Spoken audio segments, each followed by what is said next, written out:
साल 1919 बीकानेर की गलियों में एक 12 साल का बच्चा अपनी बुआ से भुजिया बनाना सीखता है और केवल 2 पैसे में उसे बेचना चालू करता है, इस बात से बिल्कुल अनजान कि यही भुजिया एक दिन हजारों करोड़ों के बिजनेस एम्पायर की नींव बनेगी और एक दिन पूरी दुनिया में बिकने वाले लाखों भुजिया पैकेट्स में उसका नाम हल्दीराम प्रिंटेड होगा। ये कहानी है इंडिया के सबसे बड़े स्नैकिंग ब्रांड हल्दीराम्स की।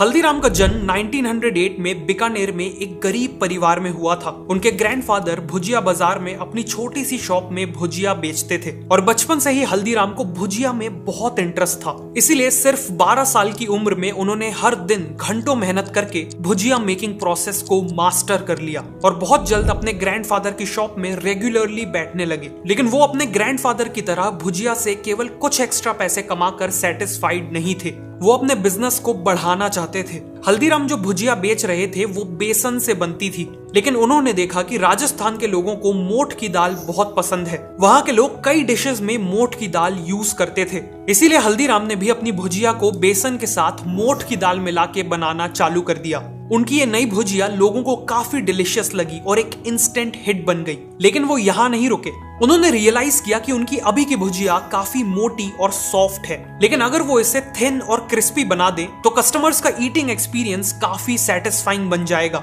इसे अंजाम देने के लिए उन्हें सबसे पहले अपने बैटर को पतला बनाना था और साथ में एक ऐसा मेश चाहिए था जिसके होल्स एक स्टैंडर्ड मेश से छोटे हों ताकि उसमें से पतली भुजिया बन सके। उन्होंने मार्केट में कई मेश मेकर्स के साथ लगकर एक परफेक्ट मेश बनवाया और अपने बैटर के कई आइटरेशंस भी ट्राई किए। फाइनली कई महीनों की एक्सपेरिमेंटेशन के बाद उन्होंने एक परफेक्टली थिन और क्रिस्पी भुजिया बना ली। इस नई भुजिया ने सेल्स को एक्सपोनेंशियली बढ़ा दिया। लेकिन हल्दीराम का इनोवेशन केवल भुजिया की रेसिपी तक लिमिटेड नहीं था। टर्न्स आउट कि हल्दीराम सीक्रेटली एक ब्रांडिंग जीनियस भी थे। मार्केट में ऐसी कई और दुकानें थी जो भुजिया बेचती थी, लेकिन हल्दीराम चाहते थे कि कस्टमर्स के दिमाग में उनकी भुजिया की इंपॉर्टेंस एक नॉर्मल भुजिया से कई गुना ज्यादा हो। हल्दीराम को पता था कि महाराजा दंगर सिंह बीकानेर के सबसे पॉपुलर महाराजा रहे थे और लोग उन्हें बहुत रिस्पेक्ट करते थे। इसीलिए हल्दीराम ने अपनी भुजिया का नाम महाराजा दंगर सिंह के नाम पे दंगर सेव रख दिया। महाराजा के नाम से उनकी भुजिया बाकी सभी नॉर्मल भुजिया से डिफरेंशिएट हो गई और उसे एक प्रीमियम पोजीशनिंग भी मिल गई।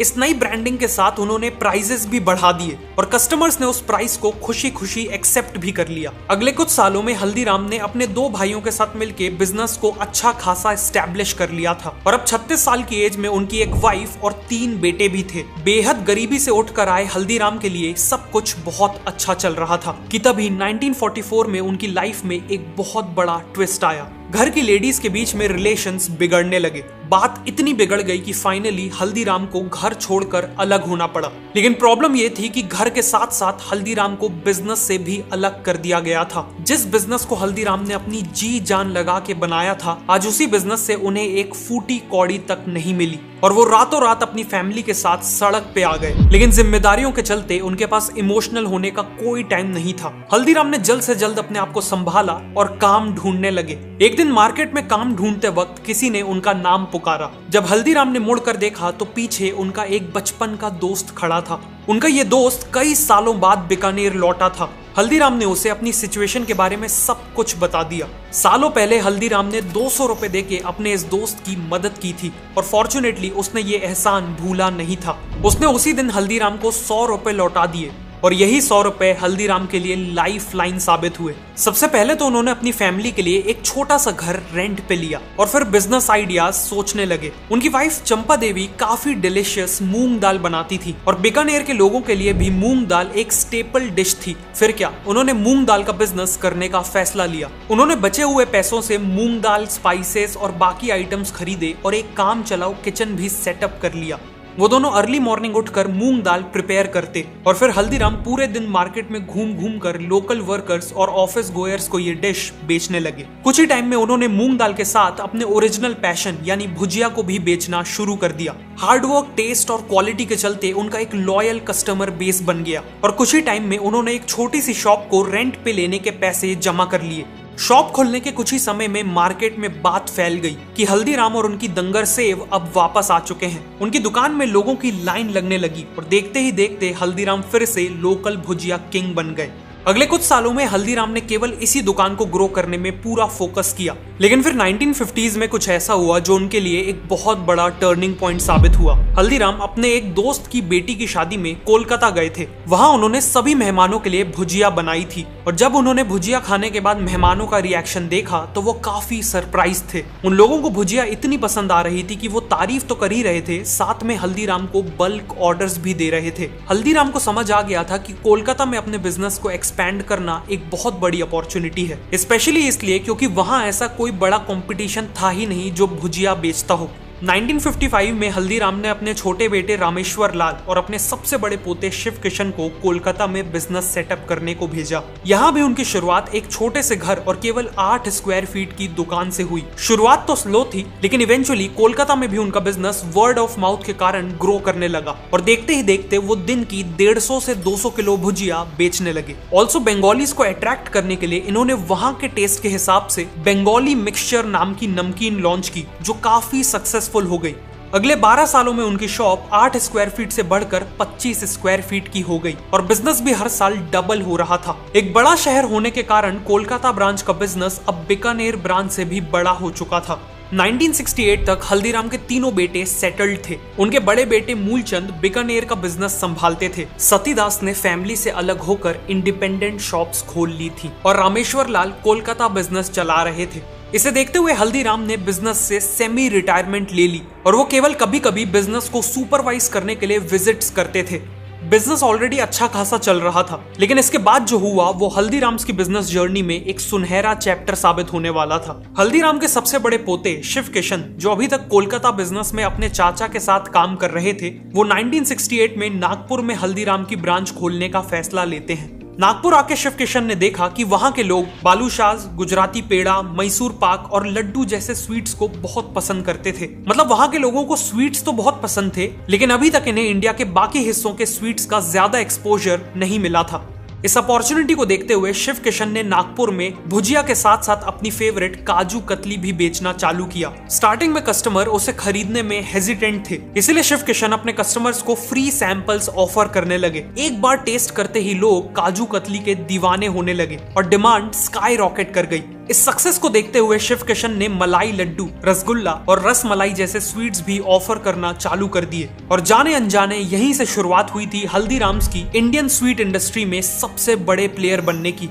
1971 तक नागपुर में हल्दीराम के 2 आउटलेट्स खुल गए थे, लेकिन शिव किशन यहाँ रुकना नहीं चाहते थे। एक दिन शिव किशन कीर्ति नाम के रेस्टोरेंट में गए, जिसने उनकी आंखें खोल दी। वो रेस्टोरेंट केवल डोसा और लस्सी ऑफर करता था और वहाँ हमेशा कस्टमर्स की भीड़ लगी रहती थी। यहीं से शिव किशन को आइडिया आया हल्दीराम्स को एक शॉप से एक रेस्टोरेंट में बदलने का। मार्केट को समझने पे उन्हें पता चला कि महाराष्ट्र में लोगों को साउथ इंडियन डिशेस जैसे डोसा और इडली बहुत पसंद है। अब वो तो अपने रेस्टोरेंट में बीकानेर के पॉपुलर स्नैक्स जैसे समोसा और कचौड़ी ऑफर करना चाहते थे, लेकिन उससे पहले उन्हें कस्टमर्स को अपने रेस्टोरेंट तक लाना था। इसीलिए उन्होंने शुरुआत उन्हीं डिशेस से करी जिनकी डिमांड थी, यानी डोसा और इडली। शिव किशन ने एक 30 सीटर रेस्टोरेंट खोला और बहुत जल्द उनके रेस्टोरेंट की सारी सीट्स ऑक्यूपाइड रहने लगी। इसे देखते हुए उन्होंने अपनी सीटिंग कैपेसिटी डबल कर दी और मेन्यू में समोसा और कचौड़ी भी ऐड कर दिया। जो कस्टमर्स डोसा और इडली खाने आते थे, शिव किशन उन्हें समोसा और कचौड़ी ट्राई करने को कहते थे और जैसा काजू कतली के समय हुआ था, सेम वैसा ही अब हुआ।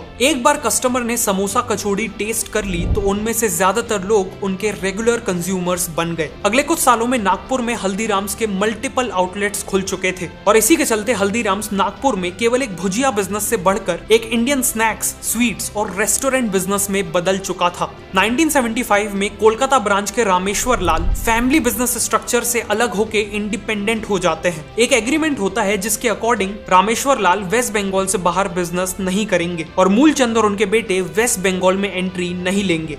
इस समय तक हल्दीराम्स की नागपुर ब्रांच बहुत अच्छी चल रही थी, लेकिन शिव किशन के दिमाग में इससे भी बड़े प्लान्स थे। वो एक ऐसे शहर में एक्सपैंड करना चाहते थे जो हल्दीराम्स को एक नेशनल लेवल ब्रांड बना देने वाला था और वो शहर था भारत की राजधानी दिल्ली। दिल्ली में एक्सपैंड करने के लिए शिव किशन ने अपने छोटे भाई मनोहर लाल को चुना। मनोहर लाल तब तक बीकानेर बिजनेस में काम कर रहे थे और शिव किशन को उनमें बहुत पोटेंशियल दिख रहा था। 1982 में मनोहर लाल अपने छोटे भाई मधुसूदन के साथ दिल्ली आए और वहां देखा कि Chandni Chowk famous snacks vendor से भरा हुआ था। उन्होंने अपनी लाइफ में इतना कंपटीशन कभी नहीं देखा था। लेकिन अच्छी बात यह थी कि कंपटीशन के साथ साथ वहां डिमांड भी बहुत ज्यादा थी। मनोहर लाल ने शिव किशन की हेल्प से अपनी शॉप के लिए जगह खरीदी और 1983 में बिजनेस स्टार्ट कर दिया। अगले 1 साल तक दिन रात एक करके उन्होंने मार्केट में अपनी रेपुटेशन बिल्ड की और ब्रेक इवन करने लगे कि तभी उनके साथ एक बहुत बड़ी ट्रेजेडी हो गई। 1984 के भयानक एंटी सिख राइट्स ने दिल्ली को झुलसा दिया था और इसी दौरान मनोहर लाल की वर्कशॉप और घर भी जल गया। अगले 2 महीने तक हल्दीराम्स का दिल्ली का बिजनेस जीरो पे आ चुका था। लेकिन मनोहर लाल ने हार नहीं मानी। उन्होंने नागपुर और बीकानेर से फाइनेंशियल हेल्प ली और दिल्ली में एक नई 300 स्क्वायर फीट की वर्कशॉप अक्वायर की और बिजनेस को रीस्टार्ट किया। उन्होंने जो रेप्यूटेशन बिल्ड की थी वो बहुत काम आई और बिजनेस वापस पिकअप करने लगा। अगले कुछ सालों में उन्होंने न केवल अपनी करंट वर्कशॉप को एक्सपैंड किया बल्कि एक 2000 स्क्वायर फीट की नई फैक्ट्री भी स्टैब्लिश की और नए आउटलेट्स भी खोले। बिजनेस लगातार ग्रो हो रहा था, लेकिन इन सब के बाद भी हल्दीराम्स एक मीडियम साइज्ड लोकल बिजनेस ही था। पर शिव किशन और मनोहर लाल चाहते थे कि हल्दीराम्स एक वर्ल्ड क्लास कंज्यूमर ब्रांड बने, इंडिया के हर घर के लोग उनके प्रोडक्ट्स कंज्यूम करें। उन्होंने देखा कि लिबरलाइजेशन के बाद पेप्सिको, केलॉग्स और नेस्ले जैसी ब्रांड्स ने इंडिया में कन्वीनियंस फूड्स बेचना चालू कर दिए हैं, बेसिकली पैकेज्ड और रेडी टू ईट फूड। लेकिन हल्दीराम ने यहाँ एक बहुत बड़ा गैप स्पॉट किया। ये सभी फॉरेन ब्रांड्स इंडियंस को वेस्टर्न कल्चर का पैकेज्ड फूड मार्केट करने में हजारों करोड़ों लगा रहे थे, लेकिन उस समय कोई भी ब्रांड इंडियन स्नैक्स को लॉन्ग शेल्फ लाइफ वाली पैकेजिंग में नहीं बेच रहा था। इसी अपॉर्चुनिटी को देखते हुए हल्दीराम्स ने सबसे पहले अपनी बीकानेरी भुजिया और आलू भुजिया जैसे प्रोडक्ट्स को नाइट्रोजन पैकेजिंग में बेचना चालू किया, जिससे इनकी शेल्फ लाइफ कुछ दिनों से बढ़कर कुछ महीनों तक पहुंच गई। इस नई पैकेजिंग के कारण हल्दीराम्स का बिजनेस अब नागपुर या दिल्ली तक लिमिटेड नहीं था। अब लोग इंडिया के छोटे से छोटे शहर में हल्दीराम्स की भुजिया खरीद सकते थे। लॉन्च के बाद कस्टमर्स ने इन प्रोडक्ट्स को बहुत अच्छा रिस्पांस दिया और इसीलिए हल्दीराम्स ने अपने पैकेज्ड फूड सेगमेंट में रसगुल्ला, सोन पापड़ी, पिकल्स, कचौड़ी और इवन भेल पूड़ी में डाइवर्सिफाई किया। देखते ही देखते हल्दीराम्स ने 400 से ज्यादा पैकेज्ड फूड आइटम्स बेचना चालू कर दिए। अलग अलग परचेजिंग पावर वाले कंज्यूमर्स को टारगेट करने के लिए इन्होंने अलग अलग पैक साइजेस में अपने प्रोडक्ट्स ऑफर किए। जैसे इनके कई प्रोडक्ट्स का छोटा पैक केवल 5 रुपए में मिल जाता है और बड़े पैक्स 200 रुपए प्लस तक जाते हैं। ऑल्सो इन्हें पता था कि स्नैक्स एक इम्पल्सिव परचेज होते हैं, इसलिए हल्दीराम्स ने कलर साइकोलॉजी का यूज करके अपनी पैकेजिंग को अट्रैक्टिव बनाया और फाइनली इंडिया के कोने कोने तक पहुंचने के लिए हल्दीराम्स ने 100 से ज्यादा डिस्ट्रीब्यूटर्स और लाखों रिटेलर्स को ऑन बोर्ड किया। इन्हीं स्ट्रेटेजीज के चलते आज इंडिया के ऑलमोस्ट हर घर में लोग हल्दीराम के स्नैक्स खाते हैं और इवन यूएस, सिंगापुर और यूके जैसे 80 से ज्यादा देशों में Haldiram's one of the most popular Indian snacks brand है। करीब 100 साल पहले हल्दीराम्स की शुरुआत भुजिया को 2 पैसों में बेच के हुई थी और आज उसी हल्दीराम्स ने 9000 करोड़ से ज्यादा का बिजनेस किया है। हल्दीराम्स की कहानी ये प्रूव करती है कि कस्टमर्स को डिलाइट करके, लगातार प्रोडक्ट्स को इनोवेट करके और समय के साथ खुद को बदल के कितना भी बड़ा बिजनेस बनाया जा सकता है, चाहे शुरुआत कितनी ही छोटी क्यों ना हो। अगर आपको ये वीडियो अच्छी लगी तो मैं रिकमेंड करूंगा कि आप नेक्स्ट इस वीडियो को देखें।